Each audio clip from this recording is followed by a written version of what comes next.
the Fever are going to look to be better tomorrow. They are coming off of a 5-game stretch where they played against some of the best teams in the league. Okay, the Aces, the Liberty, the Mercury, the Lynx, right? Like some of the better teams that have solid holds on a playoff spot for this season. And they went 3-2 during this tougher stretch. And a large part of why they went 3-2 is because Caitlin Clark, Leah Boston, Kelsey Mitchell all played well over the course of those 5 games. And the defense was better. That is a tip of the cap to Christy Sides. I know that there are people out there that don't believe that Christy Sides is a good coach.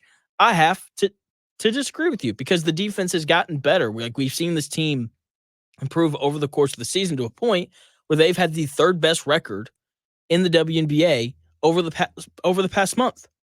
Okay, like they are a good basketball team now, and part of that is Christy Sides, whether we want to admit that or not. And tomorrow night, they get a bit of a break from playing against some of the best teams in the WNBA. Tomorrow night, they go on the road to Dallas to take on the 5-19 Dallas Wings. That should be a win. That game is tomorrow night at 7:30. Then 4 out of their next 5 games come against some of the better teams in the league. They play the Mercury again. They play the Lynx again. So, they've got more tough games coming, but they've got a slight break in the action tomorrow night, which is why they need to win tomorrow night. Okay, like these are the games that good teams win. That was one of the most frustrating things about watching the Pacers this year. You'd sit back and you'd watch them go to Milwaukee and win a game, and then they'd turn around and they'd lose to the Spurs or the Charlotte Hornets, some of the worst teams in the league. Like, it's important to win these gimme games. Like the Las Vegas Aces, like they don't lose to the Dallas Wings or the Washington Mystic like the Indiana Fever did last week. Like, good teams don't lose games to inferior opponents. It just doesn't happen, right? And so it's important that Fever need to win tomorrow night, right? Like they have a chance to potentially be 500 again and potentially have a winning record, which would be great, right? Like, it's important to win. Like, you want people to pay attention to you, like continue to win games. Like, that's so incredibly important. And like they have another chance to do that tomorrow night. They need to do it. And look, let's be honest. If Caitlin Clark plays well against the Wings, then they should win. Okay. She's the best player on this team. Okay. She's an awesome passer. She can score the basketball. She does everything so well. Okay. So if she plays well tomorrow night, then they should win. And I'm expecting her to play well because she is, once again, I talked about this a bit yesterday, she has turned another corner. Okay, she's gotten better throughout the year. The assist numbers have gone up. She's now leading the league in assists. The shooting numbers are slowly getting better. The turnovers are slowly going down. Like she's improving, and it's fun to see. And I think it's plain for everyone to see how much better she's gotten. And I think it's to a point where everyone knows that she should have been selected to the Olympic team. She should have been. Okay? And I hope that everyone knows it at least. Because Diana Taurasi is currently injured, right? She has a back and a leg thing that's caused her to miss some games. She didn't play against the Indiana Fever last week. She did return to action against the Connecticut Sun recently, but she played a lesser amount of minutes, and she didn't play very well. If she can't play in the Olympics, then Caitlin Clark better be her replacement. Okay, I know you guys remember what happened when they didn't put her on the team originally. People were super upset. And if they pass on her twice, people are going to be enraged. Like, people are going to be really pissed off then. Okay, she's dominating the WNBA right now. And to a point where she has the Fever in a decent spot to make the playoffs. They're currently the 7 seed out of 8, right? So they've got a slight cushion there, right? Like, they're a good team. And we live in a society, we live in a world where people are wrong all the time. Okay, I'm wrong all the time. Just ask my wife. Okay, she will tell you. Okay, I'm wrong all the time. And men out there, if you think that you're right all the time, just ask your wife. She will tell you that you are not right all the time. Right? But here's the thing: like, there's nothing bad about being wrong. Like, smart people are wrong all the time. Like people that went to Harvard and graduated with degrees, like, those people are wrong all the time.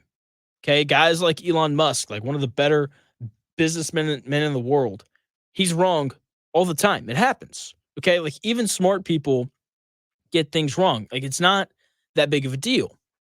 What is a big deal, however, is when you're wrong and you're unwilling to admit it and you continue to make the same mistake. That is when issues start to arise. Okay? Don't be stubborn. Stubborn people are some of the worst people to hang out with.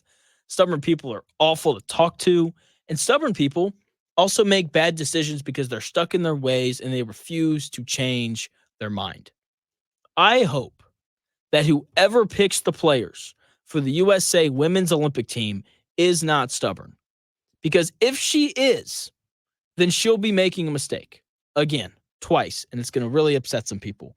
All of the arguments for Caitlin Clark to be on the Olympic team previously had to do with how big of a star she is. And she's still a huge star. She's the biggest star in the WNBA, right? Like this argument for Caitlin Clark to be on the Olympic team a few months ago was very much rooted in this idea that if you take Caitlin Clark to Paris, then more people will want to watch, which will grow the game, right? Which would be great, right? This is something that the WNBA has wanted for quite some time now. They've wanted for people to tune in and watch their game. And they finally have a player that people are interested in, right? And so this idea of like, hey, bring Caitlin Clark with you, let her play like 15 minutes, people will tune in and see everyone else and how great they are, right? Like that was the pitch for Caitlin Clark to be on the team. And that argument still rings true. The counter argument, however, was that she wasn't good enough. Okay. And at that moment in time, that was true. Okay. At that moment in time, if you had looked at me and said, hey, Jonathan, I get what you're saying because I was very much in favor of Caitlin Clark being on the USA Women's Olympic team. If you say, hey, Jonathan, she's not good enough, I'd be like, you know what? I don't like it, but fair point. Okay. Fair point. And look, let's be honest. Caitlin Clark got off to a bad start this year. She did. She got off to a rough start this year. Okay. She wasn't one of the best players in the WNBA to start this season. She wasn't.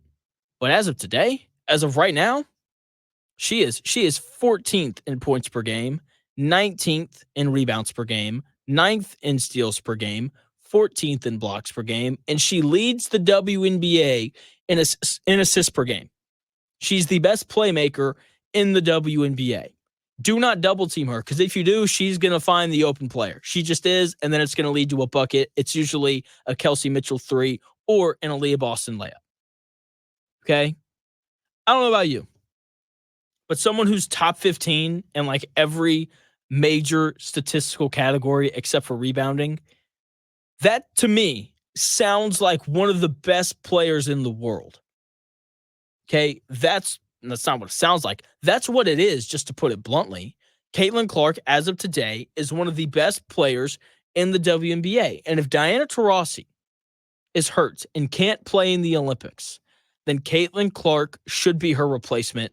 No questions asked. No questions asked. Okay? She's the biggest brand in the sport right now. And more importantly, she's one of the best players in the WNBA. Right? So now, she not only deserves to be on the team based on her reputation, based on the eyes that she will attract to this, USA Women's Olympic team, but she also deserves to be on the team based on how good of a player she is. Like, she's going to win Rookie of the Year, and it's not going to be close. Okay? She's really turned a corner. As of today, she's one of the best players in the league, and because of that, if Diana Taurasi cannot play in the Olympics,